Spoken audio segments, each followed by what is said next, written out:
Good IMC आपण मनीषा गवळी यांच्या शेतात आलो आहेत आणि त्यांना IMCचे बूस्टर आणि ॲक्टिवेटर वापरासाठी दिलते.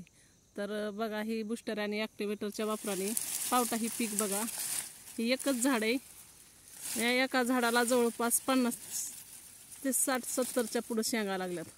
जबरदस्त रिझल्ट आलेला आहे. आपण त्यांच्याच तोंडून ऐकू रिझल्ट. कसा वापर केला तुम्ही सांगा.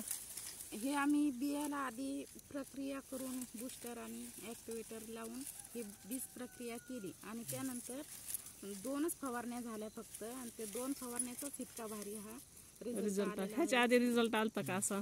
हिच्या आधी बी मी सोयाबीनीला केलं होतं. हे सोयाबीनीचा खूप भारी रिझल्ट आला आणि ह्या पोट्याचा पण छान आला. फायदा झाला का तोटा झाला तुमचा? लय फायदा झाला आणि आता कमी खर्चात.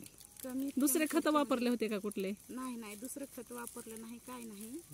हे आपण IMCच. जरी वापरलं तरी प्रमाण कमी वापरायचं. दुसरे खत रासायनिक खताचा वापर आपल्याला कमी करायचा आहे आणि सेंद्रिय शेती करायची. आपल्याला केमिकल मुक्त शेती करायची. हळूहळू आपल्याला रासायनिक खतं कमी करायची. खूप छान आलाय तुम्हाला रिझल्ट, खूप छान आलाय. बघा पाहू शकता तुम्ही सगळेजण. हे एका झाडाला एवढ्या शेंगा लागले. जबरदस्त. ह्यांची झाडं अक्षरशः वाकल्यात वजानी.